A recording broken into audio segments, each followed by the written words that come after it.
Alrighty. Good evening, everyone. Thank you guys so much for coming. Howdy. Familiar faces, to any new faces, my name is Tanner Barris. I'm the president of the Minnesota Cannabis College. I'm really excited to have you here tonight for our event, What to Expect When You're Expecting an Inspection. The big thing in the industry these days that I think a lot of business owners are going through is not just looking forward to the future of what adult use looks like, but also trying to figure out how do we compliantly follow the rules that we have today. We have a pretty awesome hemp program, I will say so myself, compared to some other states, and making sure that our businesses are able to operate within the confines of the law. You okay? It's something that we're really looking forward to. All good? Perfect. Awesome. All right, glad we're okay. All right. So tonight we got a couple different speakers that are going to be coming up. Jen Reise is going to be talking in just a minute a little bit about the importance of having a lawyer in the role of compliance and some of the services that they offer. I'm really excited to have Margaret out here today from the Office of Medical Cannabis, who's going to be talking today about what those inspections look like, hearing from the person that's in charge of running the division. So really excited to have you out here. And then a little bit later, you're going to be hearing from Jamie from House of Oil Works, a little bit on our Q&A panel about what it's like to be a business owner going through this inspection process.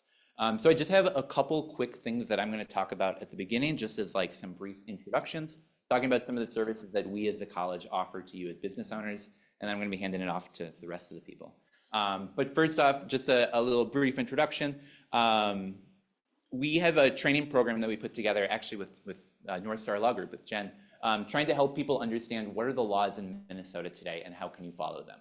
A big thing is not just being that business owner that knows what those rules are. Yes, that is important, especially if you're the one making decisions. But if you have a retail front, making sure that your employees are actually trained on what the law is really critical when you're operating a business today.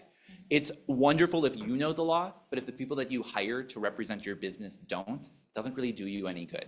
So to help deal with that, we put together a training program that's pretty straightforward. I like to think about it as, you're wanting to sell tobacco, maybe you have to take like an hour-long safety class to make sure that you know the rules around that. Or maybe you're selling alcohol, or I used to work at Best Buy way back in the day. You have to do a training on like how to sell Apple products. This is trying to walk people through what are those things that you need to know to be able to sell cannabis products in Minnesota today.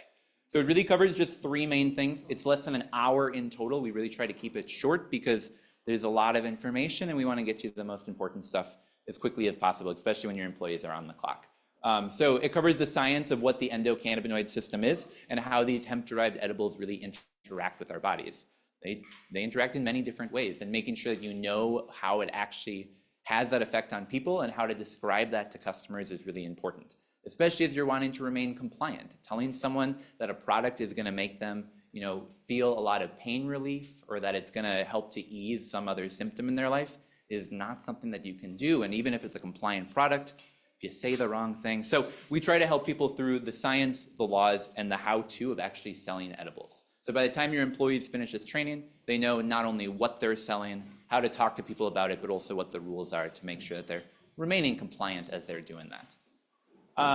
How we do that? Well, there's the training videos. You know those people, or at least you will very shortly. You can hear from us on what the laws are and how to make sure that your employees are following them. We do have some tests that are built into the system to ensure that people are actually understanding what they're going through and learning. And then finally, we have a tracking system. Each employee gets a fun certificate, but also you as a business owner get a dashboard you can log into to make sure that all your employees actually completed that. At any time, let's say you were talking to someone about insurance, or you were talking to someone about some other part of your business, and you wanted to show, hey, I can verify all my employees know what the law is. It's really an important thing, and we think that this program is an easy way to do that. So we do have information in all of your folders today about that program. If you're interested in getting signed up, we're here to help you get signed up for that. Also, we are doing 10% off the training program. It is really low cost, I'll be honest. It's about $100 a year. We really try to keep it as low cost and affordable as possible, because our goal is to just make sure that people are following the law and remaining compliant. But if you mentioned that you were at this training, you talk about the flyer that you have in your brochure, any of that stuff, we'll make sure to throw you a little discount, because compliance is important. We really want more partners in the industry helping to work towards compliance. So thank you guys so much for being here tonight. Thank you so much for helping to work towards having a more compliant industry here in Minnesota. I'm really excited for our Q&A panel a little bit later. I'm really excited for some of the presentations, but I'm going to go ahead and stop yapping here, and I'm going to hand it off to Jen Reise, who's going to be talking a little bit more about herself and North Star Law Group. So thank you guys, appreciate it. So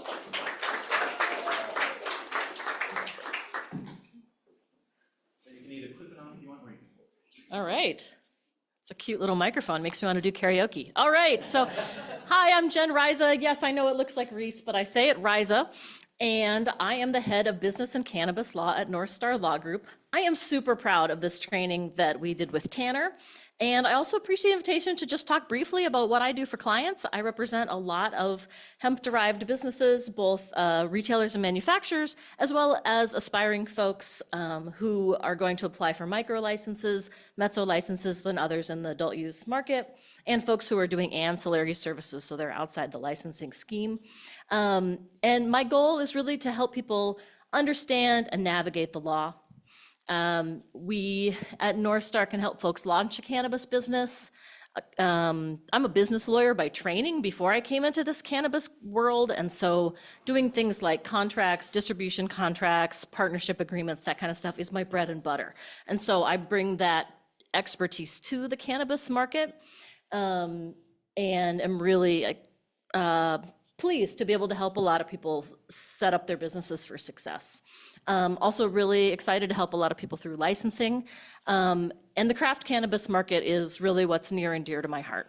And so my hope is to help the smaller players in this market succeed. So another cool thing about North Star is that I also have partners who are criminal defense lawyers. And so they know that side of the street, right? And so folks who need some defense against criminal charges or who need help with expungement, including the expanded expungement rules that we got under HF 100, we can help folks with that as well. And I get my partners to give a discount to somebody who I'm also doing business work for. So I'll beat them up on that for you. All right, so I'm really excited to be here. Inspections are a super important part of us creating a compliant industry together. And I'm really pleased that our regulators are willing to come and talk to us and answer questions. That's not true in every industry and in every state, and it's one of the great things, I think, about the Minnesota cannabis industry. So with that, I'm gonna hand it back to Tanner maybe to introduce our main guest, or should I? No, absolutely, feel free to, yeah. Here, please, I'll go take ahead. it back. Yeah, Okay. no, absolutely. Yeah, so we'll let some people come in as we're having that transition. But yeah, no, I think honestly, Jen did a super great introduction because that point is so prudent. Here in Minnesota, we do have regulators that especially recognize some of those rules are new, or even if they're not new, some people might have questions about them to make sure they're fully following the laws. So yeah, no, Margaret, I'll pass it off to you. Here's the clicker, so you can click through that. Oh, great. And you should be all set to go. Can you guys hear me okay? Hi, I'm Margaret Wiatrowski. I am from the Department of Health. I'm with the Office of Medical Cannabis. So just want to kind of clarify like where exactly what agency I work for right off the bat, because there's a lot of confusion there. So yeah, there's a new Office of Cannabis Management that is a completely separate agency. It's just getting developed now, and I think they have 9 employees so far, but they're projected to have like 150 in the future, so it's going to be rapidly expanding. But they used some existing agencies to sort of like incubate the new program. So that's why they put the hemp-derived cannabinoid products program within the Office of Medical Cannabis in the Department of Health, just because like there was already sort of infrastructure there related to, cannabis management. It's not the best fit. I mean, it's not really, it's different from medical cannabis, but that's where I am right now. But my program will be moving over to the new Office of Cannabis Management, and that also is up in the air. The date that we were supposed to move, according to statute, was March 1st of 2025. But there is a bill, or maybe multiple bills, that have been introduced in this current session to move us all to July 1st. And it looks like that's going to happen. So within the next 3.5 months or something like that, we'll be there. So yeah, it's a crazy time. It's a crazy time for us working for the state, for the regulatory side. And I know it's also a crazy time for everybody in business. So yeah, I'm glad to be here, and I hope I can give you some good information today. And we are always, I mean, we're very open, and I'll give you my card. And I did put a handout in there after you guys all came in, so just make sure to grab one of those. But that has all our contact information on there. And you know, we much prefer, if you have any questions about products or anything, like definitely ask first. Like, don't wait until down the road when you've already developed a whole new product that maybe has like, you know, something that's non-compliant about it.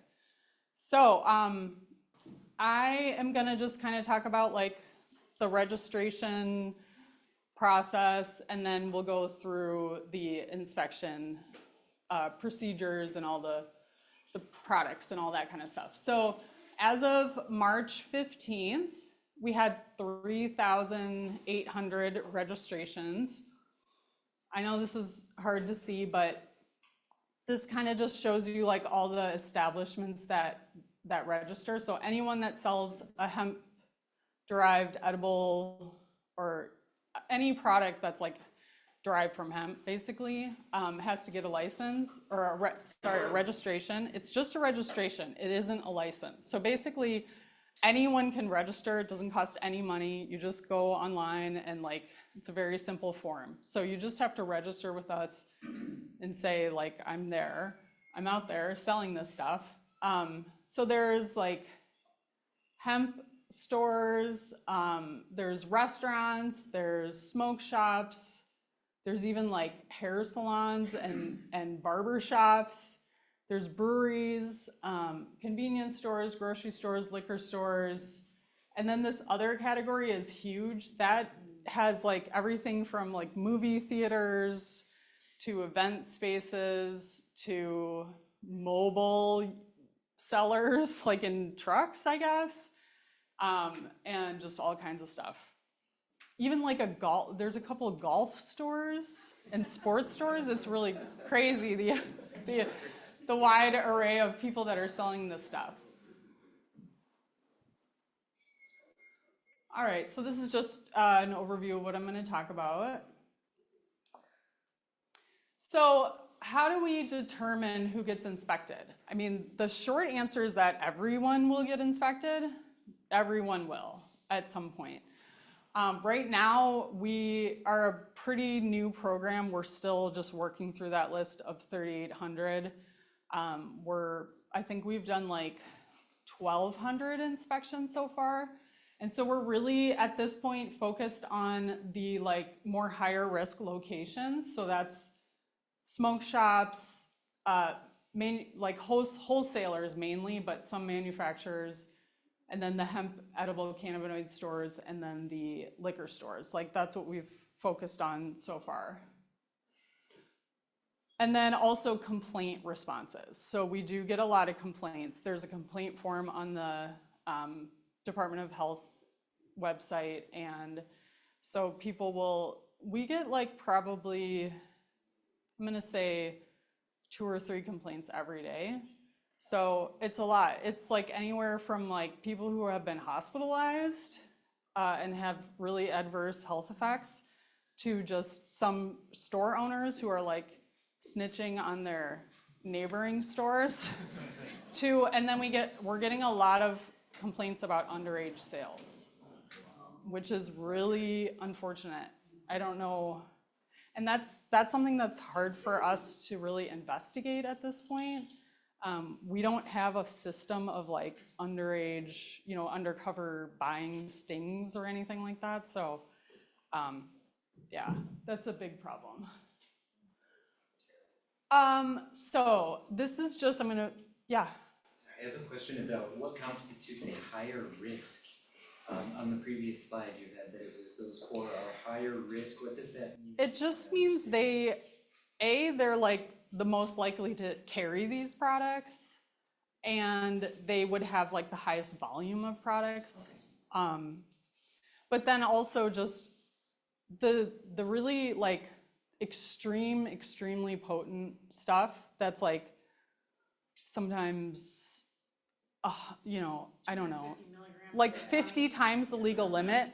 The only place we see those is at like tobacco shops and smoke shops. So, Thank you. yeah, you're welcome. Yeah. So now I'm gonna just like walk you through kind of like what our inspectors do when they go to an establishment. So first they would look for product placement. So all the edible products have to be behind a locked case or behind the counter, like not accessible to customers. So something like this sitting on the counter, that is not allowed. So they would just be like, move this behind the counter. Boom, problem solved. So that's just a really easy one right off the bat. It does not apply to beverages. So beverages can be in a cooler or sitting out in a rack. They don't have to be behind a locked case or behind the counter. Oh, and then also like, I guess the first thing, so the inspections are unannounced. Like we don't call ahead of time and we don't like set up an appointment. But when the inspector comes in, you know, they'll always like introduce themselves, show their credentials, just kind of like explain the process, like walk through like what they're gonna do. And then a lot of times it'll just be like a clerk that's there. It's not the owner or the manager. And so, you know, they'll always ask like, do you want to call the owner? And they'll talk to the owner too if they're not there.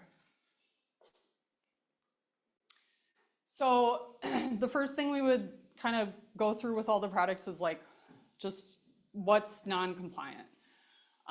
Just a quick look through of everything and just pulling the non-compliant products. So essentially, all vapes, dabs, and waxes and like smokable extracted products they're essentially non-compliant. The non-intoxicating cannabinoids, like CBD, so there is a specific part of the statute, 151, that says non-intoxicating cannabinoids cannot be smoked or inhaled. Why they specifically called those out, I'm not sure, but those are under like a specific category that can't be inhaled or smoked. And then for the other stuff, you know, just generally, no products can exceed the federal legal limit for hemp, which is 0.3% THC. So 99.9% of the vapes that we see are like, I mean, they're always over 0.3%. They're usually like 70% to 80%, 90%.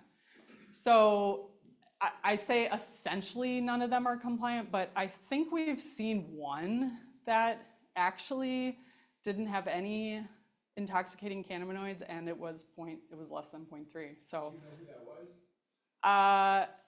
Was it beeswax? I don't think I can talk about like specific brands.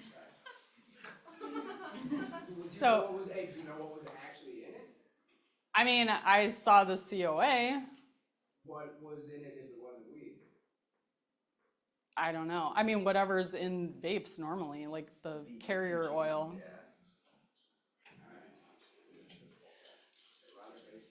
So then other products that aren't allowed, so the only intoxicating cannabinoids that are legal are Delta 8 and Delta 9 derived from hemp.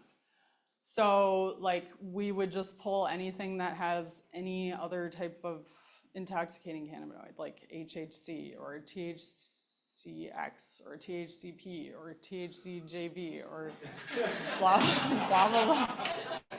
You know, it's just like I feel like every day an inspector will send me and be like, this is a new one. So, so any of that stuff is just not allowed. And then non-intoxicating products, this is another thing that was like specifically called out in the statute, that they cannot be in a product that is delivered through a mucous membrane. So like a sublingual application through the mouth or through the tongue. So those are not allowed. And then no products that are like a meat, poultry, or dairy product. And we really, I don't think we've ever seen a meat or a poultry product. But dairy, you know, so that means that ice cream is not allowed. Just a quick info, I was actually producing a salami. Oh, And cheese, my goal is to do charcuterie, but then this clause was added when the bill was passed. Same with like coffee creamers and stuff as well. Yeah. And if any of you are curious, the reason why is because all the funding from the meat and dairy industry, thank you. All the funding for the meat and dairy industry come from a federal regulatory body that the state regulatory body is compliant with. So Right. they would lose their the funding FDA, if that happened, yeah. yeah. So I don't have billions of dollars to lobby against that, but meat and cheese would be cool. Now, I came up against that as well with certain chocolate-based products. Is that you find like vegan chocolate has a better entry because there's no dairy? So just because a product contains dairy doesn't make it a dairy product. So like chocolate is okay. I mean, milk is a component of it, but it isn't a dairy product. And that was my argument, or What? that was my stance. Maybe I shouldn't say argument because that comes across a little like, but yeah, and I think with the combination, introducing that with the coffee creamer, they were less enthusiastic. So separating them out perhaps and approaching it. Oh, they were together. Yeah, so it was sort of that. So I think separation, church and state, that it would have been a better. Well, and that's an example where you can ask us about, like, if you're like, I'm thinking about developing a new product, like, would that be compliant? I'll find out the answer for you before you. Yeah, and it's wildly different in Minnesota versus places like Nevada and Colorado and Arizona, and even in places like Canada and Israel, all these places. But Minnesota specifically has some really unique laws that I like. I'm a big proponent of. So. Well, that's good. That's refreshing to hear. Yeah. Question, Margaret. The non-intoxicating, can't think of the review. Is that like tinctures, like CBD tinctures? Anything that says like apply to the tongue, or, you know, apply drops under the tongue, or put it in your mouth and hold, like to have it like soak into through your mouth membrane. Yeah, you can't say that specifically. Right. I mean, we see like CBD tinctures that have like no directions, or they just say take one dropper, and I mean, that could be like for skin application, which it probably isn't, but it just isn't, it isn't like something that is straightforward enough that we would pull. Or suppositories in people's membranes. Yeah. Yep. I haven't seen those yet, but. Do you ever see this changing? Do you ever Yeah. see the Right now, I'm not the best person to speak of this because I'm not super involved with the legislature, but right now there are multiple bills that have been introduced to change the law. Okay. Even though, so Minnesota statute 151.72, that's what we're talking about. I should have said that first, but it's just a temporary reg. So it's temporary and it will go away once the rules have been adopted for 342, like the big like adult use law.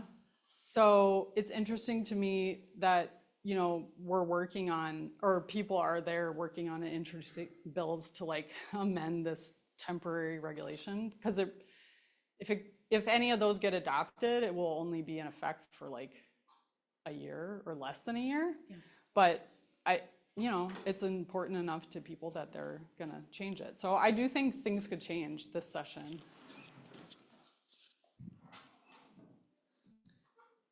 Okay, so then we would look at all the edibles and the beverages that appear to be compliant, and review them for the potency. So you guys probably all know this. The edibles, the maximum potency per serving is 5 milligrams, and per package it's 50 milligrams. The beverages, it's a little strange. They didn't do like, so the max per container is 10 milligrams, and then you can only have up to 2 servings per container. So it doesn't actually say 5 milligrams per serving, but I mean, that's what it works out to. And then the law does not have a definition for tinctures.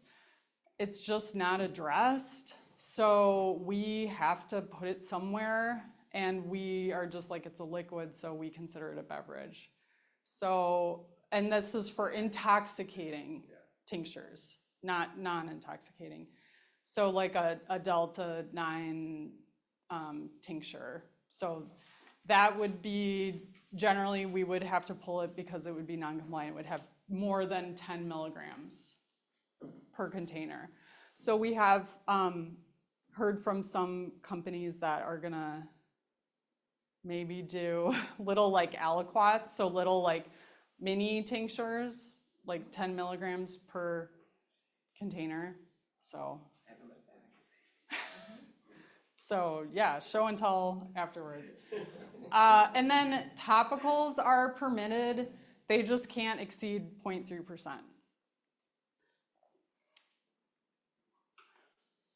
Okay, so these are just examples of packaging.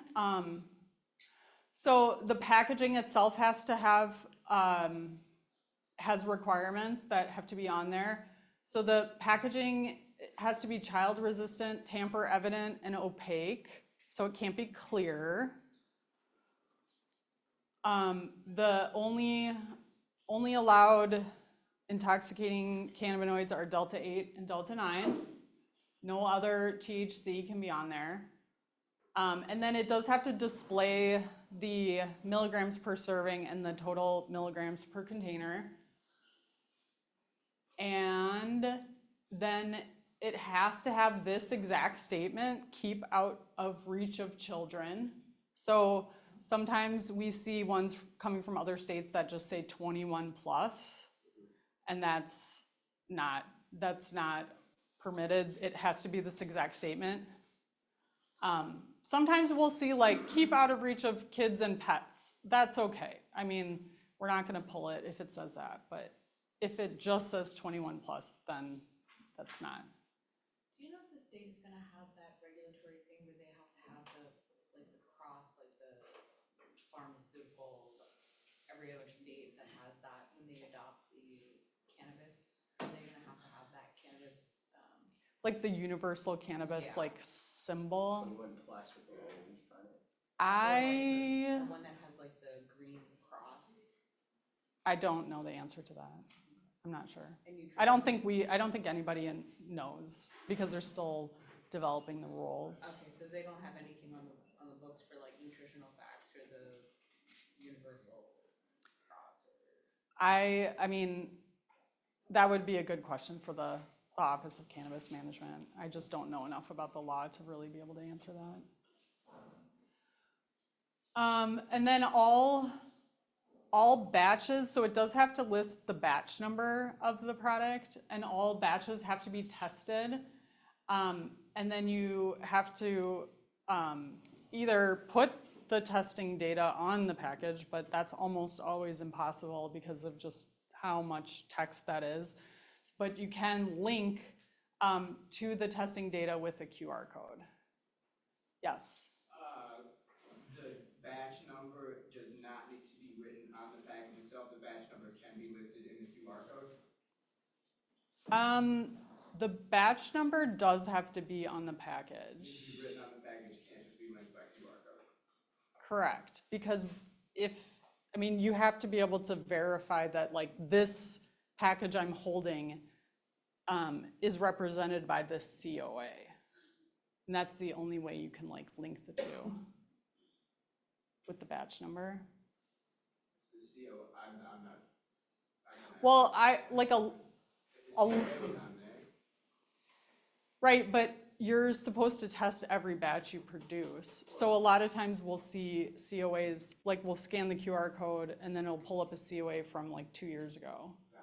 And it's like, a lot of people think like we tested it once and we're good. So it took 10 seconds to put it together, but I got it. Okay. But like, you couldn't just have like a thermal QR code that's constantly changing with every batch that you're just laying on. You have to have that in addition to the batch number, correct? Yeah, Because it would be practical to put a thermal. I mean, if you're putting a batch number, you might as well just print the QR code. You can eliminate any batch number on there. That's what they do in the rec, Yeah. that's what they do in the rec states, is it's the thermal that goes on top of there, because otherwise your digital print, there's no way you can. I'm just saying you're putting one on anyways or scan, or most people are doing thermal just for the batch, but I mean, both make, it is what it is. Either way, you're gonna do it. so then you also have to have the manufacturer name and like contact information somewhere on the packaging. This statement, like some kind of disclaimer statement has to be present that, the product hasn't been approved by the FDA, it doesn't claim to cure, treat, diagnose, or prevent any disease or alter the structure or function of the body. And then you do have to list the ingredients, including any allergens that are present. And then you can't then also, you have to have this disclaimer statement, but then also you can't make medical claims or like structure function claims on the packaging. So like pain relief is a claim because pain is a condition and relief is like a claim, like claiming to relieve pain. Sleep aid wouldn't be allowed because sleep is like a normal human function and you can't be like, affecting the structure or function of the human body. So these would not be allowed as examples, but you could put just like a generic relief, like just really generic things like that, or just, yeah, that would be okay. Do you guys understand that? Yes. Okay.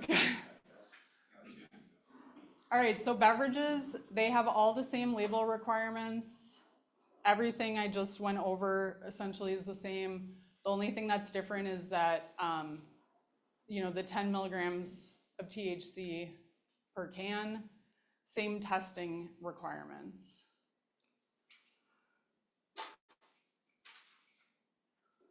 So more about the testing data, all this stuff. So the name, location, phone number, and the website of the manufacturer, that actually can be on the QR code. It doesn't have to be printed on the package itself, just if you don't have enough room. But it has to be on one of those two places. Batch number, and then the name of the laboratory that tested the product has to be on there. So, I mean, we always just see like the actual COA, the test results from the laboratory, and that contains all that information. And then the testing by batch has to show the amount or percentage of cannabinoids in the product. So whatever is stated on the label, we just look that it's within 10% plus or minus. So that's like kind of a leeway there. I mean, nobody's ever gonna get it exactly on. So, and then no more than trace amounts of mold, residual solvents, other catalysts, pesticides, and heavy metals. Do you have any like credentials for like the lab that you can use? Or? It has to be ISO 17025. Gotcha. Mm-hmm. How many labs are there in the state? In Minnesota, I think that there's 2. So it's hard to find information. Anything. Everything we see is tested out of state. It is? Yep. Yeah. That's why. It boggles my mind that there aren't labs like coming in here and opening up branches. I cannot believe we only have 1 or 2 labs. I mean, I think that's gonna change, I would think, but. So when the cannabis comes into the state and you can't cross state lines to then get a batch tested? Well, this is all hemp-derived stuff that we're talking about. That's legal federally. I mean, assuming it's actually below 0.3% THC, which not all of it is. So. And then, yeah, okay.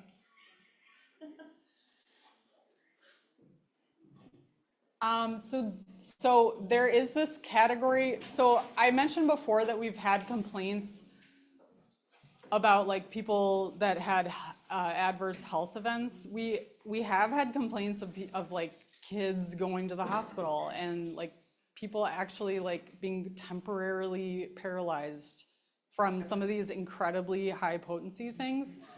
So at the directive of the governor's office, they essentially were like, we have to get these these super high potency products off the shelf. So anything that is more than double the legal limit. So for edibles, more than 10 milligrams per serving or more than 100 milligrams per package. And beverages which are more than 10 milligrams per container, we are either like embargoing or doing like a voluntary destruction while we're there. So We still have the ratio though on that 10 milligrams, that 10%, right? So like if a product, I'm trying to think of like a scenario where that would come into effect. So if it's 10.5 or on a beverage, you're not gonna destroy it. Well, for the whole can, For the whole can. I mean, that's 5%. You said you go. it would, okay, so it'd have to be more than double the legal limit. So it'd have to be a can that's more than 20 milligrams. Yeah. So not even, I mean, like a compliant can that's 10 milligrams, like that's not even close to this. Yeah. And then also considered high risk are these intoxicating products that mimic like commercially available foods that are marketed to children. So like gummy bears, or we see like Lucky Charms that have THC. So those we're considering to be high risk also. Yes. What is the procedure for voluntarily destroying products? If you guys are on site as they're supposed to do that? And I only ask that because I've worked in another legal state and we had a whole process when people did come and inspect. So I'm just curious on what Minnesota's is at right now. So opening up the package, putting it like in a garbage bag, and then mixing it with something that makes it inedible. Okay. Like sometimes it's kind of whatever they have. Like sometimes it's like coffee grounds or like cleaning fluid or like Okay, so you guys aren't powder providing bleach. anything, the state isn't providing something to destroy it, it's just whatever they have on hand? We do if they don't have anything. Okay, so what would an example of that be that you guys are providing? Like Windex or like Ajax. Okay. Mm-hmm. You could get a rubber mallet. Smash some gummies down?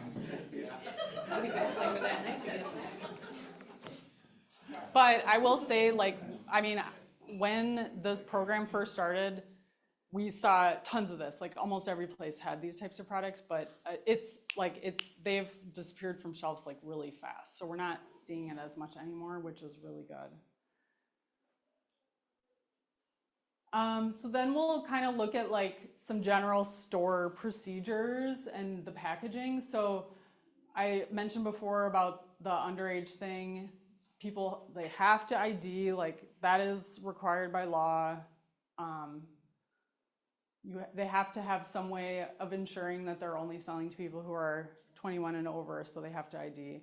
But we verify that by just asking them, how do you verify that people are 21? So, and then if there's any on-site consumption going on, they're supposed to have an on-sale liquor license. So we'll check that also. And then, so if I mentioned before, the packaging has to be in opaque containers, not clear. But if we do find clear packaging, we'll ask them like, how do you package or how do you bag this at the point of sale? So if they're putting it into a black bag or like a paper bag at the point of sale, then we're essentially saying like that's compliant because it's leaving the store with the customer in, an opaque bag. Yes. I feel like that's a little counterproductive because you say that we can't have packages in clear packaging, but if we have things in clear packaging, we have to put them in an opaque bag. So if I come in and get inspected and I have something in a clear package, are you going to ask me, well, how do you put them in a bag and it would be okay as long as I was putting it in like a paper bag that no one can see in? Okay. Yeah, but I've had a manufacturer reach out and say like, can I use clear packaging if I am making sure all of the people I sell to are using opaque bags at the point of sale? And to that, I'm like, how, you can't control what people do. That just seems like a bad idea. So that basically completes the whole inspection process. The inspector will fill out a form where it's like going through, entering in all the products they found. The owner or whoever, whatever email address the person on site gave us, they will get a copy. They'll get an emailed copy of the inspection form at the end of the inspection. The inspector also takes photos of all the non-compliant products, so they will like take a picture of the front and the back of them. And then any violations that are found will be followed up with a correction order. So that is something, basically in order to correct the non-compliance, there's no like penalty or anything like when you get the correction order. Is there a timeline? So like if you get a correction order, you get 10 days or like 7? Yeah, it's like 15 days. Yes. Have you encountered much resistance to the correction orders? Not real. Well, I guess that's hard for me to really answer because the program's so new. Like we haven't done a lot of like re-inspections, but the ones we have done, it seems like people are willing to get in compliance pretty quickly. I mean, we'll come back and instead of having, maybe they'll have like one like area of their store and they had to get rid of like half the stuff, but we come back and it's like all just filled up with compliant stuff. And that's now what their customers buy, so compliance has been pretty good. Will the on-site consumption always be tied to a liquor license, or is that something that could change going forward? Do you know the answer to that? Is that how it is in 342? I believe that 342 is slightly different, so that's what will take an effect when the temporary regs and even if HF 100 is not further edited. But I can't remember. I know that micro licenses automatically can allow for on-site consumption, and that's part of the micro license package. Gotcha. But I'm trying to remember how it works otherwise, and I'm not sure. Okay. That's the only license type that can do on-site consumption with adult use cannabis. Oh, okay. Yeah, but with low potency, they will come up with that during the rulemaking process, is what was written in it. Eventually, there will be rules when the temporary rules go away. Oh, yes, of course, yeah. I skipped topics. Yeah. I'm sorry. Yes. No, it's all good. Thank you, everyone. Yes. If the business were to just like, there were 2 products that were compliant and they just pull them at that moment, is there a follow-up with the correction order if they just pull them that day? Yeah. So then they just come back within the 15 days again? Okay.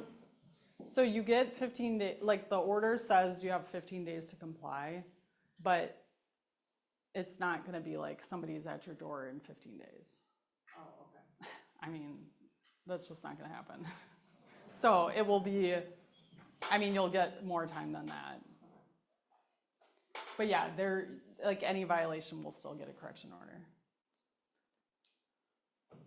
Okay, so you guys are gonna probably run me out of here on a railroad or whatever that saying is, but I just wanted to talk about this because it's something that's upcoming and want you to just have all the information. So, we've been just talking about these hemp-derived cannabinoid extracts so far. So 151.72 only applies to like extracts and derivatives and, hemp-derived products. So not like the actual raw flower itself. So the raw flower is under the purview of the OCM, the Office of Cannabis Management, and but it's not legal to sell yet. It's legal to grow it in your own home up to a certain number of plants, and it's legal to possess it and all that stuff, but it's not legal to sell it without a license yet. So the OCM has been getting tons of feedback and complaints and all this stuff, like all these stores are selling essentially marijuana and nobody's doing anything about it. So they are going to be using the MDH inspectors to start to regulate this flower material as well. So that's going to be starting to happen soon. So like the inspector would come out and do an inspection on all the edibles and the beverages, and then they would also look at the flower and the pre-rolls and that kind of stuff. So yeah, it really hasn't started yet, but it's going to be coming. All the flower has to have a valid COA and can't exceed 0.3% total THC. So all the stuff that people are selling is like, it's THCA flower, so it's hemp. It's not marijuana, and we all know like that's just. I mean, people are also saying like it's a loophole. No, it isn't a loophole. It's like that's what marijuana is. It's just the plant produces THCA. So anyway, that is going to be happening. Is there any protections for those not producing THCA but following the MDA growing deadlines? So like growing actual hemp flower that doesn't exceed 0.3%? Well, for instance, I mean, as you know from history, no CBDs below 0.3 compliant, based on the ratio of 25 to 1.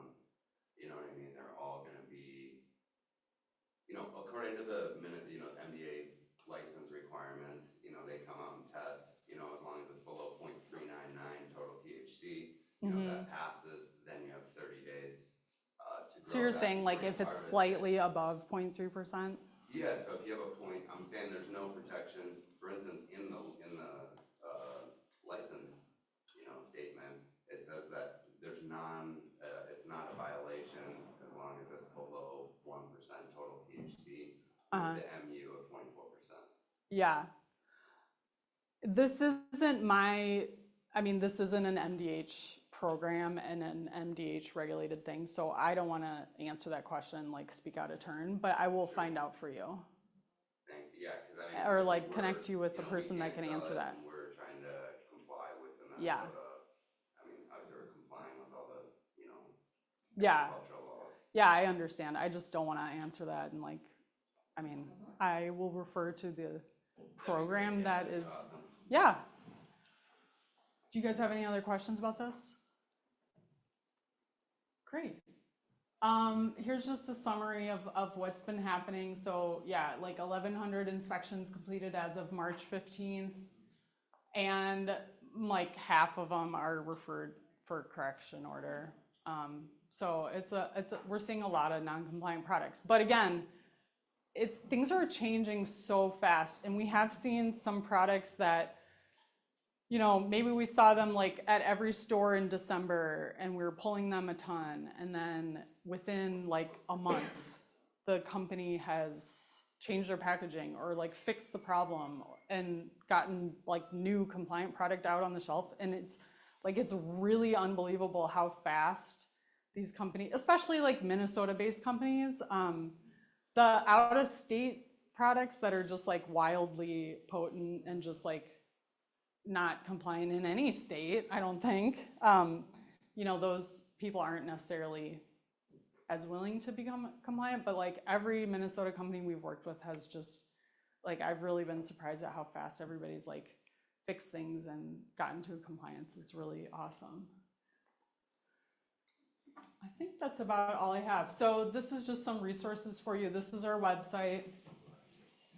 And on there, there's a bunch of FAQs. There's a fact sheet. So it's the same fact sheet that I have over here, but you can access it online. The registration form, if you're not registered yet, or if you want to register, it's really quick and easy, and it doesn't cost any money. And then there's also an event checklist. So like if people are gonna have events where you're gonna be selling this, you know, especially with like 420 coming up, I think there's gonna be a lot of events going on. So just some guidance for people putting on events. And then our email box that you can ask as many questions as you want. Are you guys hiring? And that's my contact information. We are not hiring like my particular program, but the OCM is hiring, and they will continue hiring for probably 2 years. So there's going to be lots of jobs coming up. Could I inquire with you about those? Sure. I mean, they're all posted on the state of Minnesota jobs website. And I don't really have like inside information about jobs or anything, but yeah, they're all posted on that portal. Mm-hmm. Yeah, because I worked with a bunch of the different states, and I found it to be really interesting the way Minnesota was going about it, where it wasn't so wild west feel, and that was encouraging to me to see. And so that's Great. Yeah. Has the office done any like survey, informal, to get a sense of how many of these hemp-derived licensees may be applying for adult use license? I don't think so, but I think a lot of them. Well, I don't know, actually. I mean, there is such a wide variety of establishments. It's not, I mean, there is definitely a group, like, I would say like probably the manufacturers and then some of those like dedicated like hemp cannabinoid sellers, like a dedicated hemp store. Like I would think a lot of them are planning to, and we've heard from a lot of them that they're planning to. But then, you know, the vast majority of that first slide I showed, like the vast majority are like liquor stores and grocery stores and convenience stores. Obviously they're not interested. Is this slideshow accessible? I think you can. Okay. So when 151. 151, yeah, when that switches over to the adult use regulation, is the same process going to be in place for registering for hemp-derived THC sales, or is that changing? It'll be different. It'll be an actual license, not a registration. So it'll involve like an application and that kind of stuff. But what I don't know right now, I think that essentially if you have a registration, well, first of all, I don't think they're going to cap the number of hemp-derived sellers. And then I'm not sure if they're just going to roll them over automatically, or I think you'll still have to apply, but essentially it'll be like a formality. Okay. But you'll get, if you're a registrant, you'll get emails. I mean, we'll send you guys information like well in advance, be like, just so you know, in 3 months we're going to be doing this, and you have 1 month to apply. You know, just that kind of thing. Yeah, the new OCM bill, there's some language in there now the conversion happens from being registered to being licensed, and I think it's about you have 60 days to get registered for the license, and then they have 30 days and then apply or something. Did you see anything about the cost? I think it's $1,000 for a manufacturer, and I want to say $250 for a retail license. Yeah, $250 per license and $250 per location. Yeah. Oh, okay. Yeah, I know. That times 7. All right. Thank you.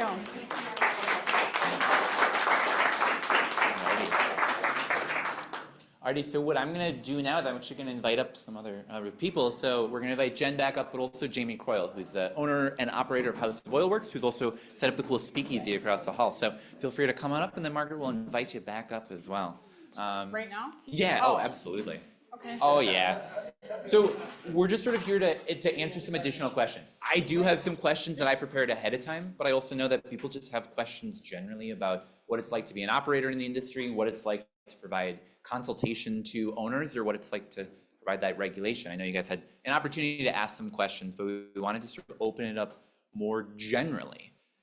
I can go ahead and jump into a question, but first off, is there anyone with a really pressing question? Yeah, Sam, so what we're gonna do is I'm gonna pass the microphone back to you so those in the live stream can also hear as well. Gotta love the multimodal. All right, there you go, Sam. Thank you. Just want to say real quick, huge fan of the ladies on the left and middle, Jen, Jamie. Really appreciate the information that you had shared with us earlier, Margaret.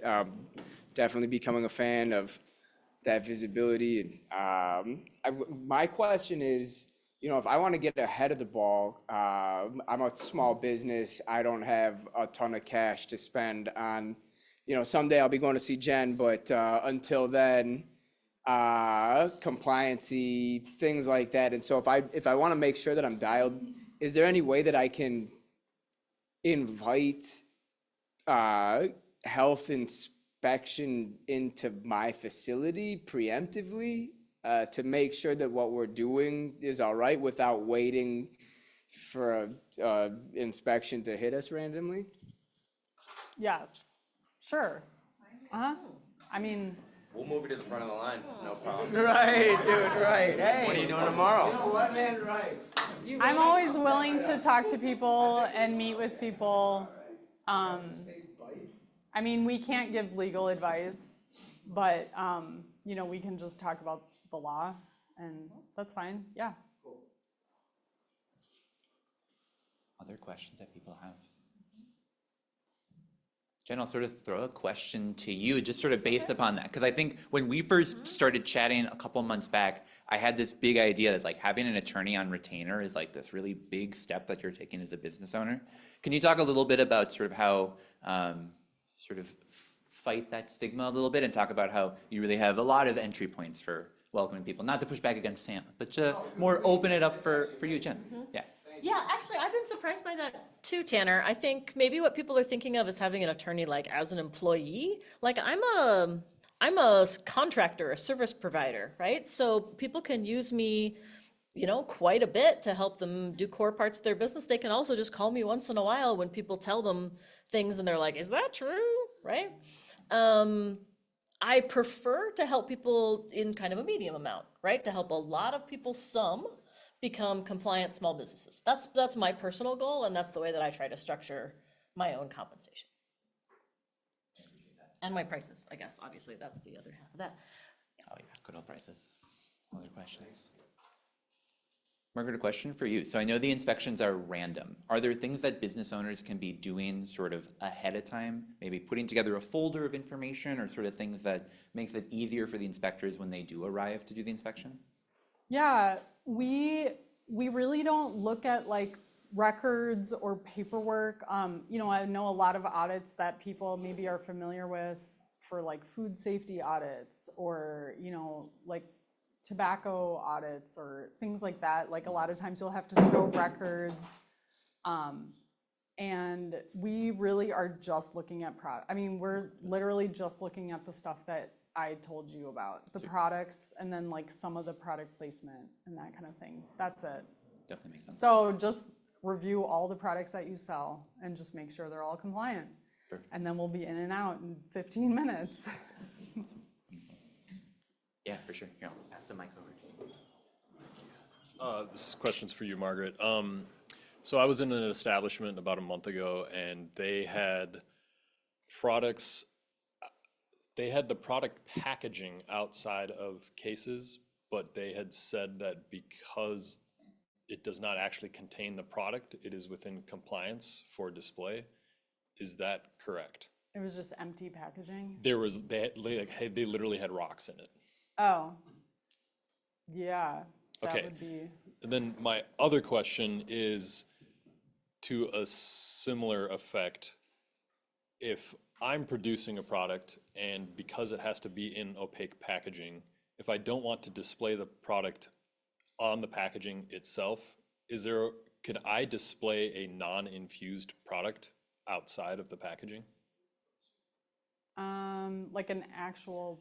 So like say it's a brownie or a gummy, can you have an uninfused one out? Is there a law against having an uninfused Right. on the counter? I mean, there's nothing like addressing that in the law, so Okay, there's alright. no reason I would, Cool. you know. Thanks. Yeah, oh, here, I'll pass it over to you. So, Margaret, this is for you.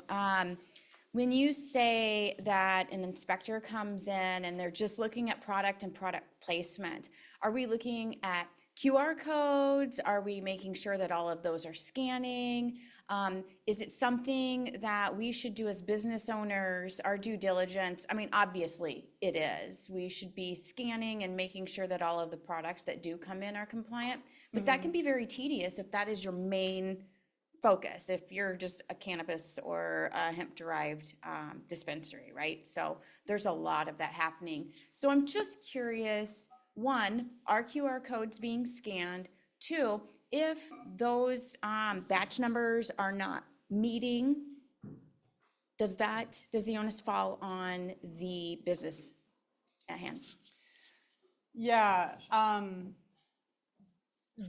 so they are looking at QR codes and scanning them, but it's like with any audit, I mean, I'm sure everybody's kind of been, you know, in other types of audits, like usually the auditor will come in and say like, I'm just looking at things like this is a snapshot in time. Like I may not look at like every single product, and that doesn't mean that, like if I didn't see something today, that doesn't mean it's not like everything I didn't see is compliant. So we're just looking at kind of a snapshot of just a sampling of them. They're not, I mean, they're not looking and scanning every single QR code. They're just kind of looking at a sampling of them. And if the QR code, if they can't find a COA, or if the COA has some missing information or whatever, they'll have them pull the product off the shelf, but then they can just put them back on once the issue is fixed. So they can, you know, reach out to the manufacturer and be like, your QR codes are not working, like fix it. So is that something that you're going to do if the batch numbers, or is that something that the inspector will ask the store person to do, the store owner to do? We'll just take them off the shelf and be like, these are non-compliant, and you can put them back on when they are compliant. No. So how was it, Jamie? It was fine. Talk about the process and like how it went and. Sure. I got inspected on, I think, Tuesday? Yeah, Very Tuesday. timely. Yeah, very timely, right? I mean, I was kind of like, oh, I can actually walk into this being inspected, but Were you expecting? I was not expecting. Surprise! I mean, it was really good. I do ask that because there was a product where the batch numbers didn't really match up, and I do have, you know, every time a new batch comes in, I make sure that the QR code scanned. Well, not me, but my team makes sure that the QR code scans, and if it doesn't, we will reject it. But sometimes it does get really tedious when you have products that kind of consistently come in to really be scanning those all the time to make sure that the batch is together. But that's that. I just wanted to know if the onus was on, you know, It is on the, it is on the store owner at this point, but you know, that's why we're trying to go upstream and go to manufacturers and distributors also. Sure. I mean, it's the manufacturer that's responsible for doing that. So, yeah. And that's good to know. But my experience was really great. In the shop, we have empty packaging. And that was kind of I think it was a surprise to the inspector. So I just kind of opened everything up and let them inspect. You know, and some of them have little stones in them that say, I love you. Some might have something else in there, but they are actually empty packages behind glass that's not locked. So people don't really come and open the glass up. So, but I mean, it was probably 40 minutes, but we were doing some chatting and talking, and it was a really good experience. Great. Yeah. Steal that, Jamie, sort of a follow-up question for you. So last time we did an event with the Office of Medical Cannabis, they had just come out with like a 2-page fact sheet, sort of walking through like what are the new rules, sort of how do businesses comply. From that business owner perspective, obviously there's a lot more resources today than there was back in October, but what additional resources from the state might be helpful for you as a business owner to ensure that the products that you have are compliant or that you're operating that way? I like fact sheets. I like bullet points. I'm an atypical person, so I'm really excited to look at the event, but I think just really putting sheets out that have basic information. And I will encourage any business owner to really get involved in the cannabis community because we are a pretty tight-knit group, and you learn a lot of information through the community as well. And I think it's really important that if you are going to build yourself in this community, that you actually get out into the community. You don't sit in a dark corner because you don't learn things that way. This is more of a comment than a question. Sorry, former professor. I was so pleased to hear you say that you haven't seen very many of these, high-risk products on the shelves. I think everybody in this room was going, oh no, we do not want to see that stuff. We don't want to see that sold to kids, right? And I think it speaks well of the people in this room and so forth that people moved quickly to figure out what the new rules are and comply and to tell others, So I think that's exciing. Yeah. You said that we were gonna run you out of the room or something like that, but I think that you'll find that most of the people in this room don't want old weed sold to people that's been dusted with weird CBD. Yeah. So that nobody knows what it is. That's right. That's right. Support that. Margaret, could you talk about, how the inspections might differ for the wholesaler and manufacturer point of view? Good question. Here's the mic. Oh, she Yeah. has one. Sorry. No, This you're is- fine. okay. To be honest, it really doesn't differ. We're just looking at the product still. I end up, we have more of a conversation. Like I'll talk to, it's cool, but I like going to manufacturers a lot because I do know a lot about the manufacturing process, having just come from a private company. So, I'm really interested in, they always want to show off everything and walk through the process and stuff, which is great, but I don't have a horse in that game as far as their process and their equipment and none of that. We don't have authority over any of that. So that's just kind of an educational, interest. But really from a regulatory perspective, I'm just looking at the products that they make. Just straight up same. Are they compliant according to all the things I talked about? Yep. That's it. Yeah, and we probably would focus more on the COAs and the QR codes, and just because it's the manufacturer who is making sure all the QR codes are accurate and the batch testing is done, and so I would closely just find out how they're doing that, how are they managing it, and are they, is all their testing up to date and all that stuff. Is there anything else that we should, No. There's nothing else besides what I already talked about. Okay. Yeah, but it's just a matter of going upstream to where the products are originating from. How much more efficient is that if I go to one manufacturer versus going to 50 stores and looking at the same product 50 times? I'd much rather go to the manufacturer and just are you doing everything compliantly? Perfect. Then we're gonna have a much easier job down the road. Question for you. As a manufacturer, can a manufacturer produce, thank you. As a manufacturer, can we produce tinctures for other states, as an example? So if we're not selling them in this market, we're making, CBD tinctures, is that something that we could still do provided it's not meant for this marketplace? Yeah, that's a good question. So 151.72 is just regulating these hemp-derived products that are for sale in Minnesota. Okay.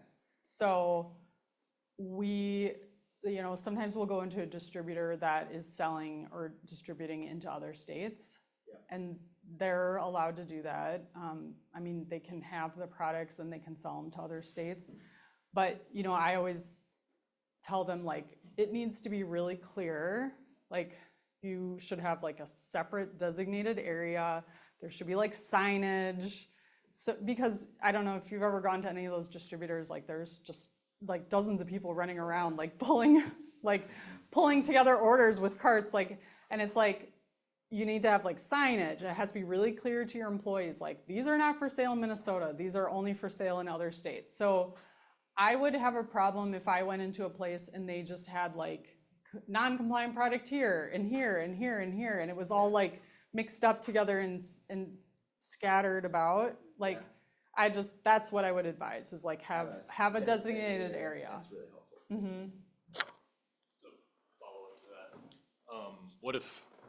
So a lot of those companies, the sales will be through online, through the website. I know there are fail safes, like you insert your address and it prevents the order from even being created if it's not being sold to a non-compliant state. If there's a way to prove that, would you be more okay with it not being as delineated within the store? I know that's kind of like, it's easy to put up signage. It's just a question I'm curious So about. it's like a warehouse, like a fulfillment center, basically? Yeah. Or I mean, even at the production, at the manufacturer itself, I'm just curious about your take. I mean, I know I would probably just put signage up to be, to appease you, but. I can't like say exactly one way or the other. I'd have to kind of like see the situation. Okay. But we look at everything like case by case, and would just kind of ask into the process just to ensure that there's no way that like non-compliant products are being sold in Minnesota. Yep, cool, thank you. Mm-hmm. Other questions that people have? All right, well, so sort of, oh, yes, sorry, go ahead, Marcus, yeah. So it's not really related to inspections? Are you gonna ask about who should be the director again? No, okay. You're not in charge of that, I'm sorry. Like, do people have a sense of how the hemp-derived products will perform when adult use products become available in the market? Yeah, I mean, that might be a question better served for either of you two. Any thoughts on what that will look like? Pass it over to either one.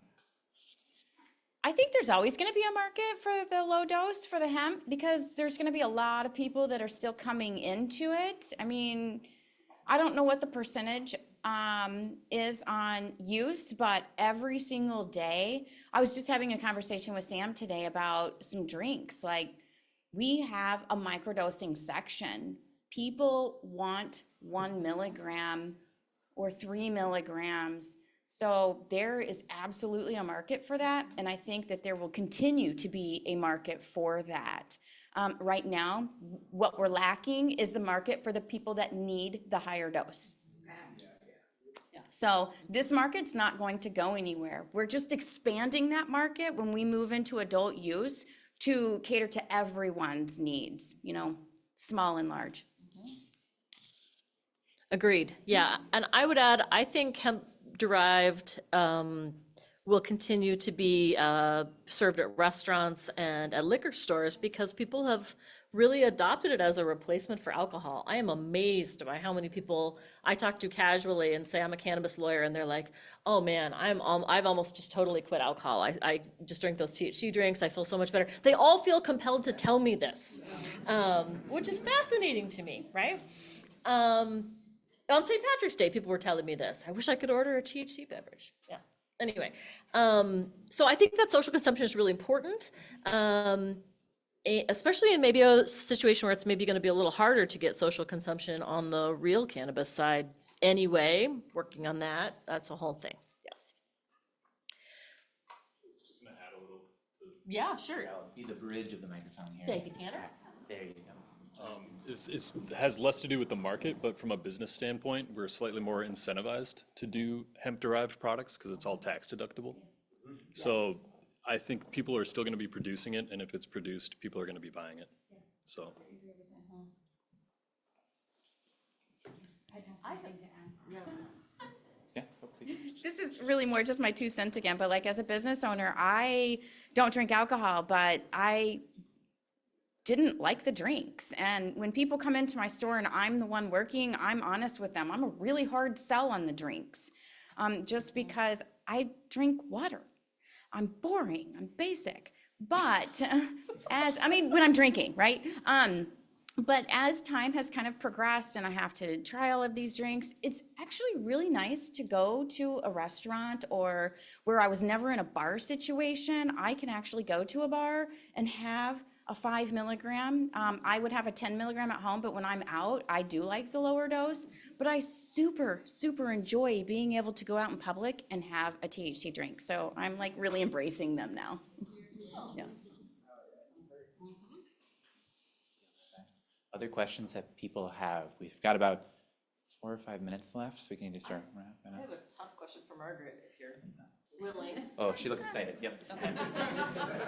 Which is, if I have a client who has a good faith difference of opinion about what the law says, then the inspector expressed to them, what's a good way to have a respectful dialogue with the department about that?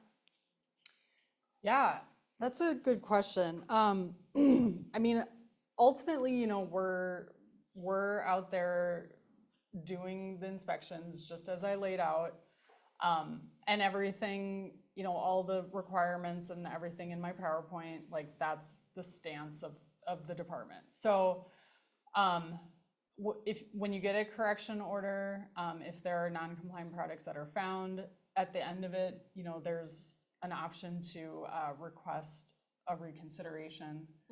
So you can send in information within like 15 days with any pertinent, you know, argument or data or like whatever you're contesting. So there's an opportunity to contest it. And that's kind of how this, I mean, that's how all state programs work. There's like always a chance to appeal or, you know, reconsider. So that would be the proper channel. Sounds good. And what if we've heard that other people have been inspected for something and got pulled that we think, you know, we have a good faith difference of opinion about whether that's a law violation or not? Is there like a pre-inspection way to have that conversation? Again, in a respectful I mean, anyone way? can, you know, I'll have a conversation with anyone. Anyone can send information and we'll discuss anything. I mean, nothing is like, nothing's off the table. Okay. Yeah. Thank you. Questions about it? Do the long teacher pause. Yeah, yeah. See, it works. Yeah, there you go. Finish this up, Mike. No, if you, you mentioned on the complaint side, if you get complaints where someone had an adverse reaction, is that automatically trigger an inspection? Or do you embargo the product that might be tampered, or? So, and we will just do an inspection from any complaint, basically. Like, and it would just be a normal inspection. Like, we don't really treat them any differently. What about the cases where there's someone that maybe had to go to the hospital because of the product? Do you follow up with that? I actually, like, to be honest, I don't know exactly what happens with that. Like, if there's like an extra public health component with the Department of Health, that hasn't really happened on my watch. So I don't know the answer to that. From a hospital standpoint, you don't flag it or anything. I don't know that it goes anywhere. It's the person's private health information, and so that would be up to them to share it, I believe. Just a quick question, then I'll hand it over to you. Do you know, are the complaints in the inspection records public data, or is that private? I believe, well, anyone can request any data they want. Okay. You know, there's a procedure for requesting data. So I think that like some of the identifying information would be redacted, but potentially like most of the complaint would be, you know, discoverable or whatever, shareable. Yeah. Awesome. And then Jamie, last question. Yeah, I just, while we're on this, so if someone's gunning for me, which they're not, but if someone's gunning for me, at least I don't think anyone is, can I expect to be inspected multiple times? Yeah, that's a good question. There's definitely like, people are like weaponizing the complaint process. And like I said before, like we get a complaint and we just react with doing a normal inspection. And the normal inspection process involves like a re-inspection, but that happens to everyone who has like a non-compliance. So, you know, sometimes we'll get like multiple complaints, but it's like, well, we're going through the proper process. So no, we're not gonna be like, oh, we've gotten 6 complaints in the last week, we're gonna go out there 6 times, no. Thank you. Awesome. Well, let's give all these women a wonderful round of applause. You know, truly thank you all so much for being part of our panel. Thank you so much for the information you shared. Thank you all so much for being part of our class today. We are going to be sending out a video recording and the slides, so you should be getting those in your email in just the next couple of days. Definitely check out the resources in your paper folder and drive home safe. Thank you, everyone. Have a great rest of your evening.